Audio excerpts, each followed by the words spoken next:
ยสงสัยไหมคะว่าทำไมบางครั้งอะเวลามีผู้หญิงคนหนึ่งเดินเข้ามาในห้องแล้วเรารู้สึกว่าเฮ้ยเขามีเสน่ห์เขาดูแบบน่ารักดูน่าเข้าหาดูเป็นมิตรจริงๆแล้วอะสิ่งเนี้ยมันก็คือการที่ผู้หญิงคนหนึ่งอะอยู่ใน feminine energy ของตัวเอง feminine energy ก็คือพลังงานของผู้หญิงซึ่งมันจะมีความ nurturing มันจะมีความน่าเข้าหามันจะมีพลังงานอะไรบางอย่างที่มันดู light อะคือบางทีเขาอาจจะไม่ได้เป็นคนที่ดูสวยตรงตาม beauty standard หรือว่าอะไรเลยแต่มันเหมือนมี energy หรือว่าพลังงานอะไรบางอย่างที่ทำให้เราอะไม่สามารถละสายตาจากผู้หญิงคนนั้นได้มันเหมือนเราอยากจะเข้าใกล้เขามันเหมือนเราอยากจะฟังสิ่งที่เขาพูดเราอยากจะดูสิ่งที่เขาทำมันเหมือนเอาง่ายๆคือเราไม่สามารถละสายตาจากผู้หญิงคนนี้ได้แล้วประเด็นคือเขาไม่ได้พยายามอะไรเลยคือเหมือนมันดูธรรมชาติมากในสายตาเราอะก็คือดูเขาไม่ได้ฝืนดูเขาไม่ได้ปรุงแต่งในสิ่งที่เขาเป็นวันนี้นะคะพิวก็อยากจะชวนผู้หญิงทุกคนกลับมาอยู่ในพลังงานของตัวเองอีกครั้งซึ่งตอนนี้ปัญหาที่ผู้หญิงทุกคนเจอพิวเชื่อว่าบางครั้งเราทำงานหนักมากจนเราลืมที่จะใช้ feminine energy ของเราเพราะเวลาที่ผู้หญิงอยู่ในพลังงาน feminine energy ของตัวเองทุกอย่างมันจะง่ายมากๆมันจะทำให้ทุกอย่าง flow ไปโดยที่เราไม่ต้องฝืนอย่างแรกคือเราต้องเข้าใจก่อนว่าทำไมผู้หญิงยุคนี้ถึงไม่สามารถอยู่ใน feminine energy ของตัวเองได้คือสังคมที่เราโตมามันเหมือนจะสอนให้เราเป็นคนแกร่งมันสอนให้เราเป็นคนเก่งมันสอนให้เราเป็นคนที่ efficient มันเลยกลายเป็นว่าเราต้องทำทุกอย่างให้ได้ทั้งที่ความจริงแล้วเราก็เป็นแค่ little girl you know feminine energy มันก็จะเป็นอะไรที่ soft มันเป็นอะไรที่ไม่ยึดติดมันเป็นอะไรที่ปล่อยวางคือเหมือนเราไม่ได้ต้อง control ทุกสิ่งในชีวิตของเราเหมือนอะไรบางอย่างที่เรารู้สึกว่าเรายึดติดกับมันมากเราอยากให้มันสำเร็จมากๆจนบางครั้งเรารู้สึกว่าเรา burn out หรือว่าเราเหนื่อยหรือว่าเรารู้สึกแย่กับตัวเองซึ่งอันเนี้ยมันคือการที่เราอยู่ในโหมด masculine energy มากเกินไปแล้วสองพลังงานเนี้ยมันควรจะ balance คือมันไม่ใช่ว่าเราไม่สามารถมี masculine energy ได้เลยแต่เราต้องมีทั้ง masculine energy ที่จะทำให้เราไปสู่จุดมุ่งหมายที่เราจะเป็นแล้วก็ต้องมี feminine energy ที่จะทำให้เราสามารถกลับมาอยู่ในพลังงานของตัวเองด้วยการที่เราโตมามี masculine energy มากกว่า feminine energy มันเกิดจากการที่สังคมหล่อหลอมให้เราเป็นแบบนั้นใครๆก็อยากจะเข้าโรงเรียนดีๆใครๆก็อยากจะมีการศึกษาที่ดีซึ่งอันเนี้ยมันก็คือการแข่งขันกับคนอื่นไปโดยปริยายถูกปะแล้วมันทำให้เราใช้ masculine energy ในตัวเราเยอะมากๆขอเกริ่นก่อนนะว่าเมื่อก่อนพิวเป็นคนที่อยู่ใน masculine energy หนักมากคือทุกคนอาจจะดูไม่ออกเพราะว่าวันนี้ก็มีการแต่งตัวอะไรที่มันดูผู้หญิงมากแต่เมื่อก่อนพิวพูดจริงๆว่าพิว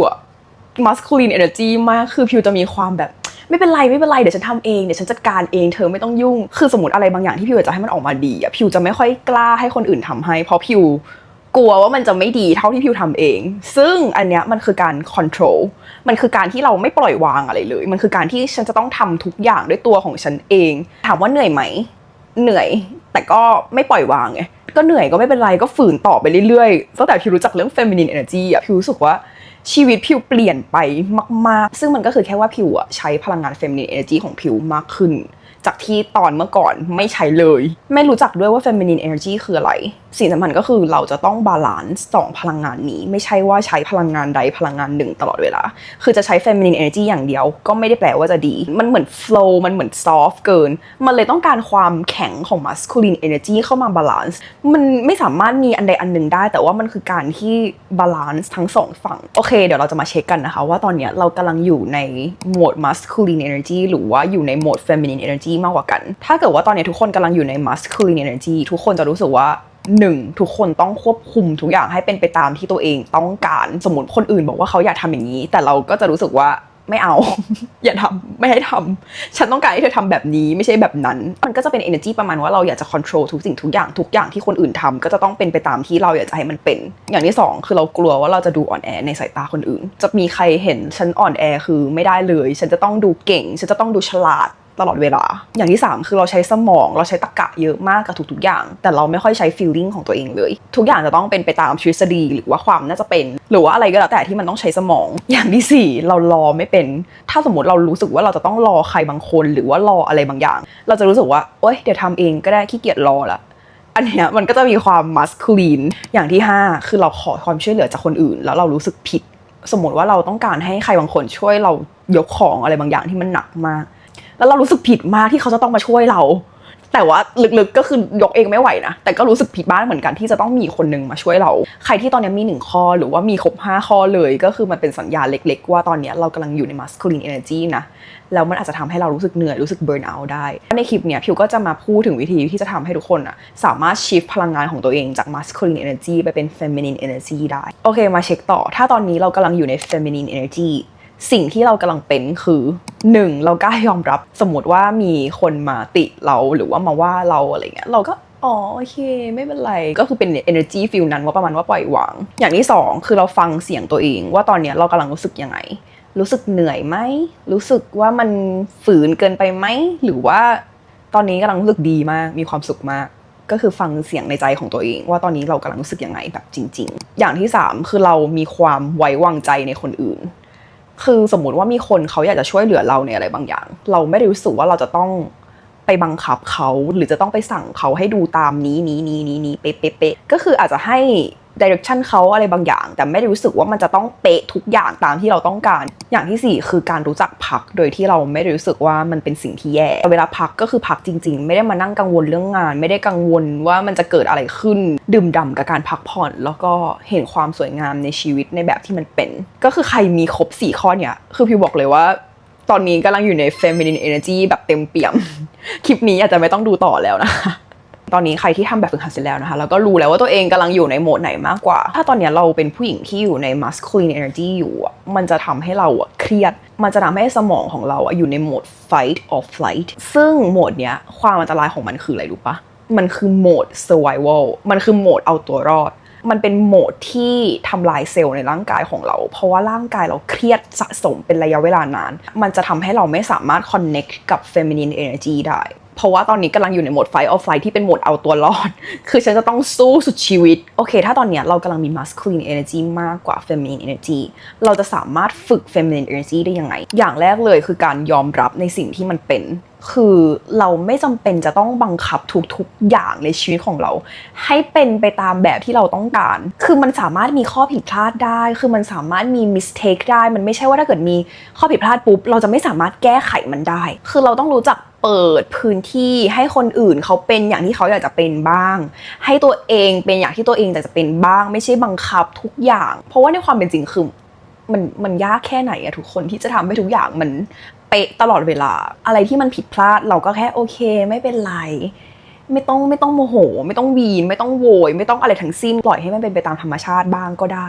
ไม่ใช่อยากจะคอนโทรลทุกสิ่งทุกอย่างมันไม่ใช่ว่าเราไม่มีเป้าหมายนะทุกคนคือเราต้องมีเป้าหมายแต่มันไม่ใช่ว่าเราจะต้องบังคับทุกอย่างทุก process อย่างที่2คือการใช้ร่างกายมากกว่าใช้สมองทุกครั้งที่เราขยับร่างกายมันจะทำให้เราสามารถ connect กับ feminine energy ของเราได้เราพวก mindfulness practice พวกเนี้ยไม่ว่าจะเป็น pilates ไม่ว่าจะเป็นโยคะไม่ว่าจะเป็นนั่งสมาธิพวกนี้มันจะทำให้เรากลับมาสู่ feminine energy เพราะว่ามันจะมีความปล่อยวางชิลๆสบายๆเหมือนปล่อยให้ร่างกายเราได้ relax บ้างอย่างที่3หัดทำอะไรที่มันไม่มีเหตุผลบ้างก็ได้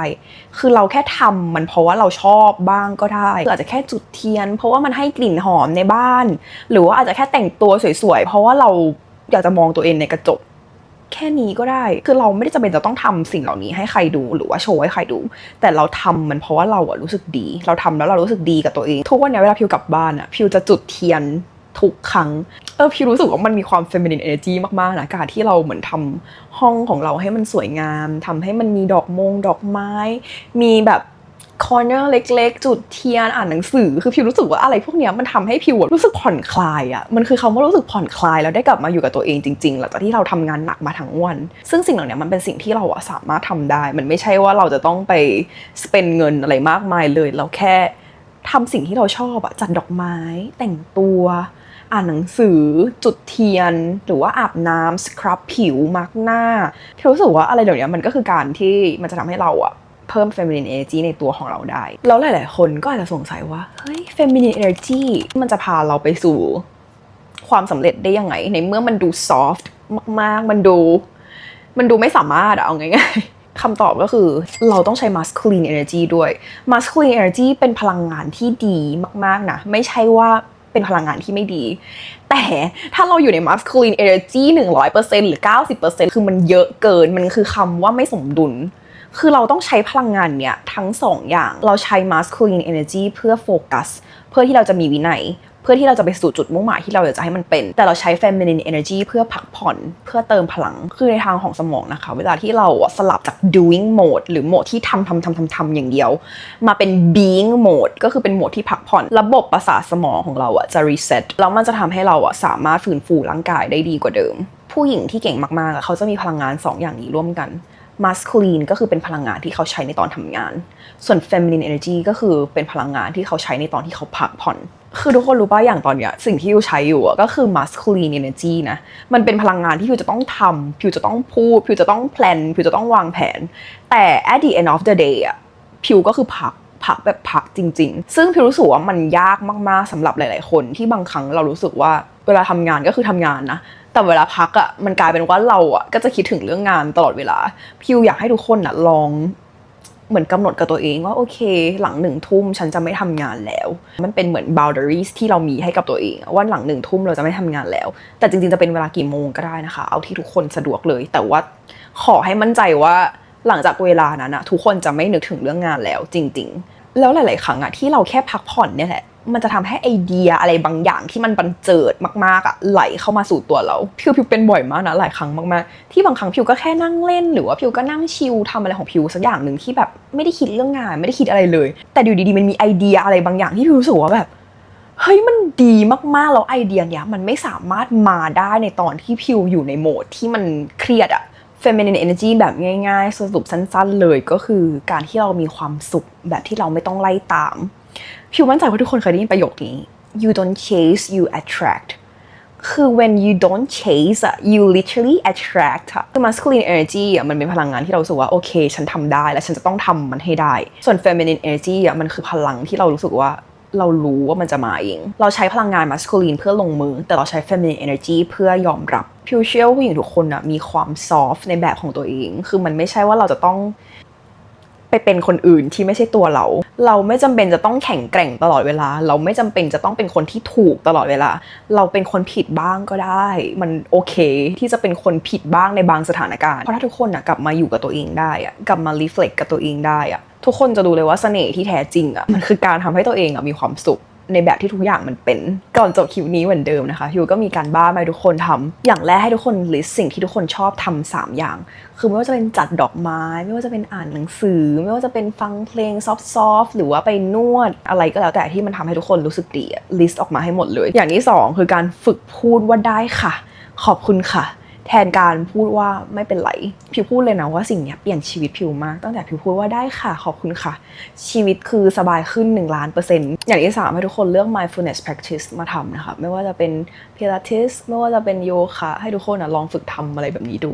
เพื่อที่จะได้กลับมาอยู่กับ feminine energy ของตัวเองขอบคุณทุกคนที่ดูกันมาถึงตรงนี้แล้วก็กดไลค์กด subscribe ให้พิวมากๆนะคะพิวเชื่อว่าผู้หญิงทุกคนสามารถอยู่ใน feminine energy ของตัวเองได้แล้วก็เป็นผู้หญิงที่มีเสน่ห์ในแบบของตัวเองได้อย่างแน่นอนค่ะก็คอมเมนต์บอกพิวได้นะคะเดี๋ยวพิวมาทำคลิปใหม่ให้เพิ่มแล้วเจอกันคลิปหน้าค่ะบ๊ายบาย